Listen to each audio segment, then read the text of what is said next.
Assalamualaikum warahmatullahi wabarakatuh.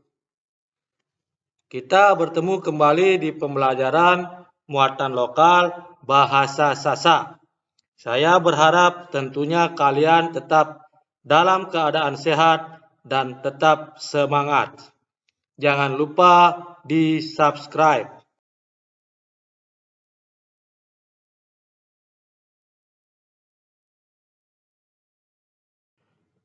Pada pertemuan kali ini kita akan membahas tentang Kerajaan Selaparang.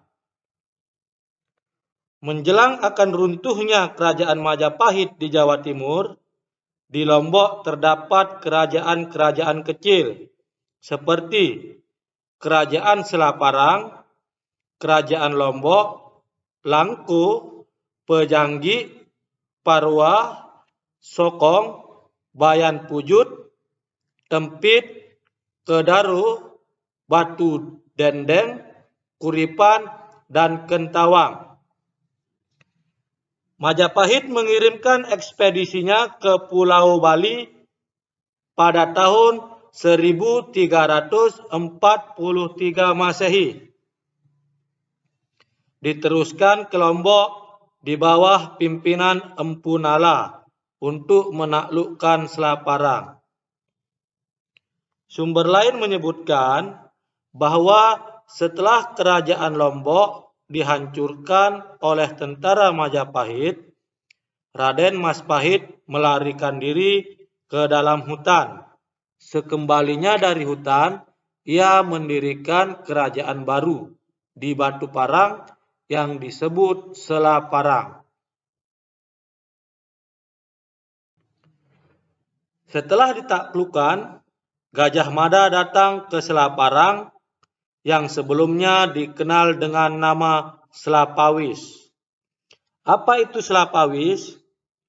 Sela berarti batu dan pawis berarti ditaklukkan.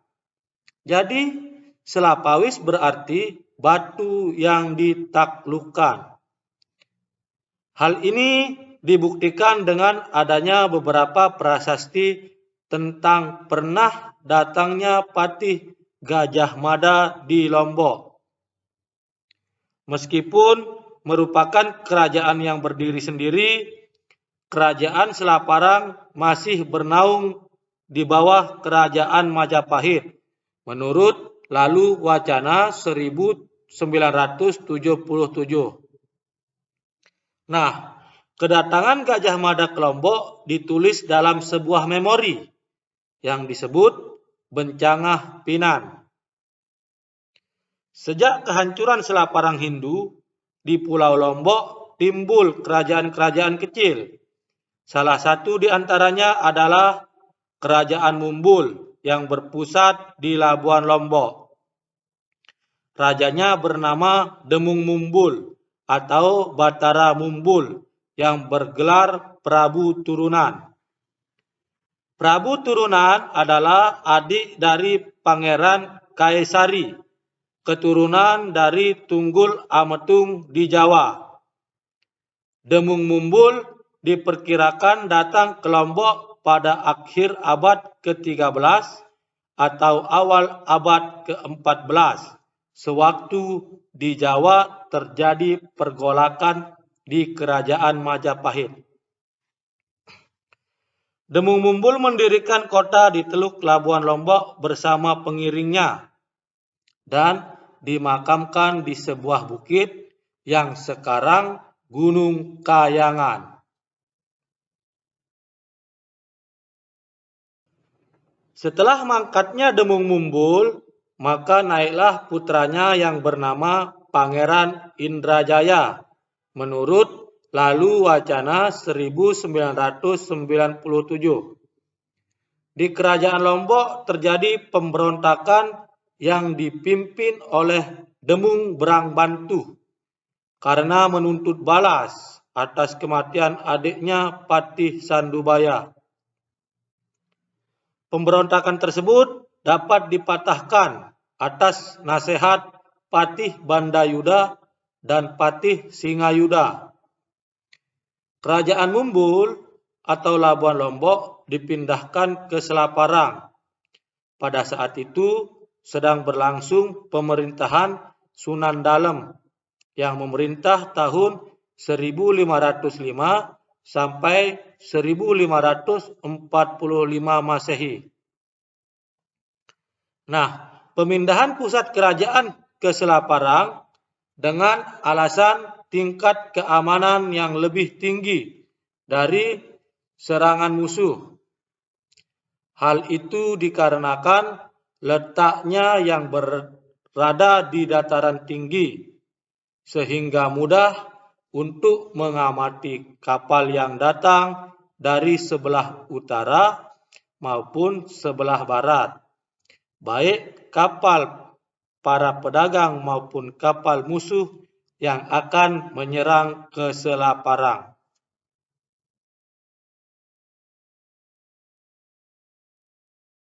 Nah, kita lanjut ke silsilah raja-raja Selaparang. Prabu Tunggu Amatul ke kiri ada namanya Pangeran Kaisari. Lalu turun ke Demung Mumbul, turun ke Prabu Indrajaya, lalu ke Raden Mas Panji Anom. Raden Mas Panji Anom turun ke Raden Mas Panji dan Raden Mas Panji Tilar Negara.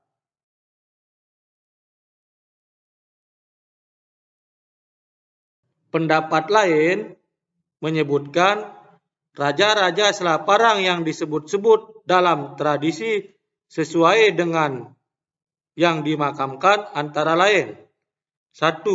Raden Mas Pakenak, 2. Dewa Meraja Mas Pekel, 3. Raden Dipati Prakosa, 4. Batara Selaparang. Setelah Prabu Indrajaya meninggal, diganti oleh putranya bernama Raden Mas Panji yang juga dikenal dengan Prabu Anom. Pada masa inilah awal masuknya Islam di Lombok. Prabu Anom mempunyai anak bernama Raden Mas Panji Anom dan Raden Mas Panji Tilar Negara diseberangkan ke Alas Sumbawa menurut Tawalinuddin Haris HS 2002. Dari sumber Makassar, kronik Goa dan Talo disebutkan bahwa seorang anak laki-laki Raja Selaparang, Mas Pamayan, menjadi raja di Sumbawa yang dilantik pada tanggal 30 November 1648 Masehi.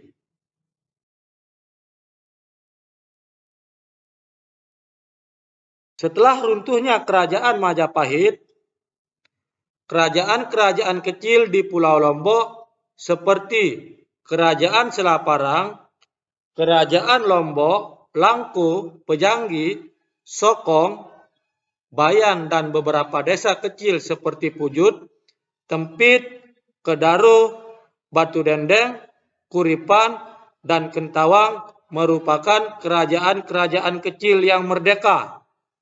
Dalam Babat Lombok disebutkan batas-batas wilayah kekuasaan meliputi: A. Sebelah utara berbatasan dengan Sokong dan Bayan. B.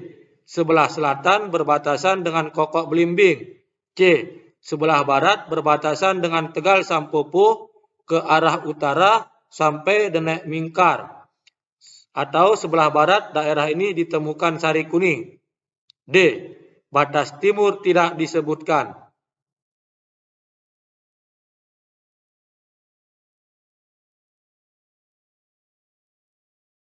Demikian, wilayah Selaparang pada waktu itu meliputi sebagian besar Lombok Timur.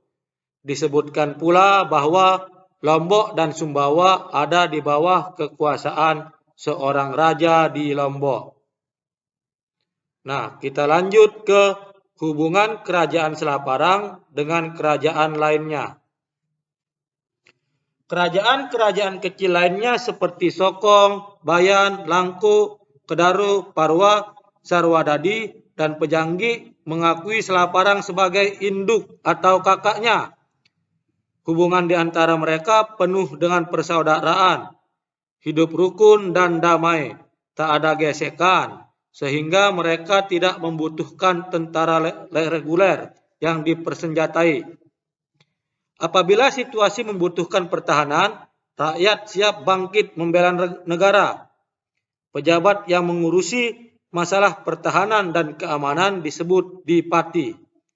Dengan demikian, persekutuan masyarakat hukum yang tertinggi di Lombok telah ada sejak tahun 1543 Masehi.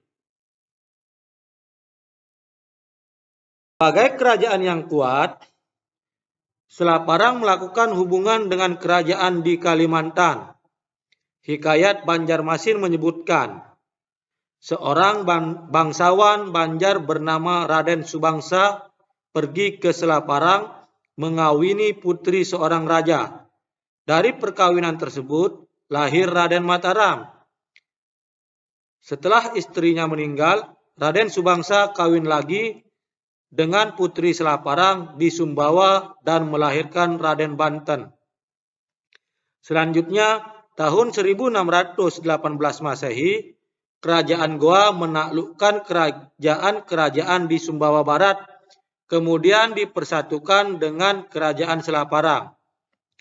Keberhasilan Goa merebut Lombok dari Bali pada tahun 1640 Masehi menjadikan proses Islamisasi semakin mantap dalam usaha mengembangkan pengaruhnya di Lombok.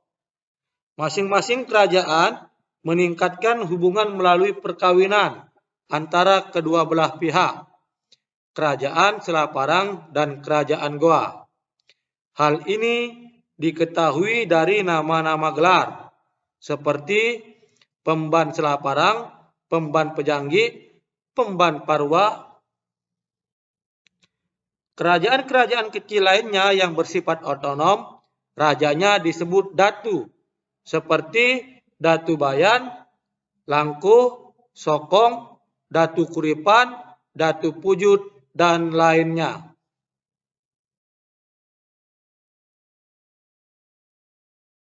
Sampai di sini dulu pembahasan kita tentang kedatangan Gajah Mada di Gumi Sasa.